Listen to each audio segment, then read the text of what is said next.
Hola, hola, hola. Compañeros, otra vez continúo. Perdónenme, estoy entrando a la parte medular de lo que estaba exponiendo. Hola, hola, hola. Confírmenme si estamos con señal, por favor. Ya voy a concluir, voy entrando a la parte medular, a la parte pertinente del tema. Aló, ya, bien. Entonces, cuando usted sabe que en la instrucción fiscal, por poner un ejemplo, compañero, se practicaron 20 diligencias procesales. El fiscal, a lo que pone el escrito con anuncio de pruebas, usted como abogado defensor debe de pedir al señor juez que el escrito sea puesto en su consideración. Como usted domina el proceso y usted leyó la instrucción fiscal y usted estudió las copias del proceso, usted sabe que de pronto cuando el señor fiscal hizo la acusación fiscal oral y detalló los elementos de convicción, de 20 diligencias, él acusó solo con 10.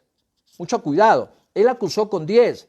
Entonces 10 elementos de cargo de convicción deben de pasar a la audiencia de juzgamiento y se convierten ya en pruebas. Correcto. Entonces hay 10 que quedaron en el aire, él no las utiliza. Bueno, las puede utilizar usted, depende de su estrategia de defensa. Pero más resulta, señores, que en el momento de anunciar la prueba, el fiscal, de los 20 elementos que se practicaron en la instrucción, el fiscal le coge y le pone los 20. Pero su acusación fiscal fue por 10 y exhibió 10 elementos de convicción. Entonces el señor fiscal no puede en el anuncio de prueba utilizar 20. ¿Y qué le va a decir? Es que esas yo las practiqué. Sí, señor. Pero entonces usted al anunciarme 20 elementos, usted me va a ingresar 20 pruebas. Y su formulación de acusación se basa solo con 10 elementos. ¿Por qué me meten 10 elementos más? Miren ustedes. Ahí comienza algo que se denomina juicio de legalidad de la prueba. Allí comienza, si cabe el término, la puja de lado y lado de hacer oposición a los anuncios de prueba. Cuando se anuncia prueba, eso se denomina aducción de prueba, aducir, descubrir, poner en consideración de la contraparte cuáles van a ser las pruebas que se van a utilizar en la audiencia de juzgamiento oral para que pueda preparar su defensa, principio de igualdad de armas. Eso es de lado y lado. Entonces, cuando usted ya está en ese tema, ahí usted ingresa rápidamente a algo que se denomina artículo 604, numeral 4, literal C. Rápidamente dice, solicitar la exclusión, rechazo o inadmisibilidad de los medios de prueba que estén encaminados a probar hechos notorios o que por otro motivo no requieren prueba. ¿Correcto? Yo creo que ya tenemos el antecedente de por qué se debe de pedir exclusión. En qué casos, cómo, cuándo y dónde. Pero en muchas legislaciones tienen establecido algo que se denomina reglas de exclusión. Reglas de exclusión. Observen, compañeros, que de los artículos que les he nombrado, les he leído desde la misma Constitución, salvo mejor criterio, si me perdonen, discúlpenme, no lo hago de mala fe, no existe un artículo donde le dé detalladamente a usted como abogado litigador cuáles son las reglas de exclusión. ¿A qué me debo de atener? ¿Cuáles son las reglas? ¿Cuáles son los presupuestos exactos para pedir exclusión? Entonces, mi modesto criterio es que de pronto tenemos una definición vaga, una definición general. Se deberá solicitar la exclusión o de los medios de prueba que estén, que hayan sido obtenidos en forma ilegal, que violen la Constitución, que violen los instrumentos públicos o que violen la ley. Pero dame el marco conceptual.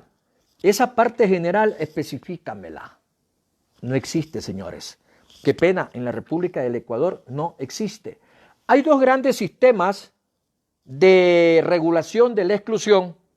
Hay dos grandes sistemas de reglas de exclusión de prueba, que es la norteamericana y es la europea continental. La que mayor está en vigencia a nivel mundial es la norteamericana. Pero ellos tienen pues definido sus reglas de exclusión. Nosotros no la tenemos. Yo, sin ánimos de controversias, si me equivoco, perdónenme, sobre todo a mis compañeros, distinguidos colegas académicos, si me equivoco, perdónenme, pero norma taxativa donde diga, estas son las reglas de exclusión, estos son los presupuestos que deben ustedes de tener, no existe. Bien, voy a concluir, compañeros, les ruego cojan un papelito y pluma. Hay algo tan interesante y novedoso. Sin polémicas, por favor, sin polémicas. Estoy hablando en forma sana, en forma explicativa. Mucho discutimos del famoso tema de la sentencia del caso Sobornos. Muchos discutimos sobre el nivel de conducta que se ejecutó o no se ejecutó por parte de los procesados, y muchos discuten qué artículo se debe de aplicar, qué clases de autorías, etcétera, etcétera, etcétera. Ahí lo digo con mucho respeto. Yo más me inclino al tema procesal. Ahí sí, los maestros y los expertos en el tema sustantivo, mis respetos. Una discusión que enriquece, no lo voy a negar, públicamente lo digo, una discusión que enriquece. Escuchar, ver y leer de lado y lado cómo se discute, qué enriquecedor. Pero bien, todo el mundo, aparte de los maestros, al cual más estudiantes de Derecho y abogados, hablan de este tema. Pero ninguno ha leído el juicio, ninguno ha leído la sentencia porque todavía no está emitida por escrito. Lo que sí encuentra usted en el SACYE es el auto de llamamiento a juicio. El juicio penal del señor Rafael Correa es el signado, compañeros, con el número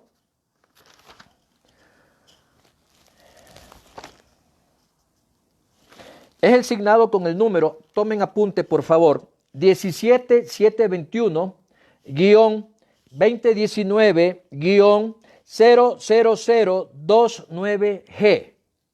Lean el auto de llamamiento a juicio y les prometo, esto sí tampoco sin emplazamiento, sino en forma tranquila, conversando, analizando, denme un auto de llamamiento a juicio o un auto de sobreseimiento, porque en este caso del señor Correa sí hubo uno o dos sobreseídos, el resto fueron llamados a juicio. Deme un auto de llamamiento a juicio donde un juez penal detalle por qué no acepta excluir pruebas solicitadas por la Fiscalía General, por la Procuraduría General del Estado y por el acusador particular. Deme un auto de llamamiento a juicio donde se exponga motivadamente y donde se cree, si cabe el término, una jurisprudencia o un criterio jurídico de alto nivel que sirva como elemento referencial para de pronto, señores, establecer reglas de exclusión probatorias en forma, si cabe el término, taxativas. Denme una resolución. Estoy más que seguro que no hay.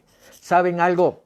De tanto investigar, de tanto leer, me metí en ese juicio, que ya el número se los di, y me he permitido leer el auto de llamamiento a juicio de la señora jueza doctora Daniela Camacho, y en parte de su resolución, en las partes pertinentes, la señora doctora textualmente dice lo siguiente: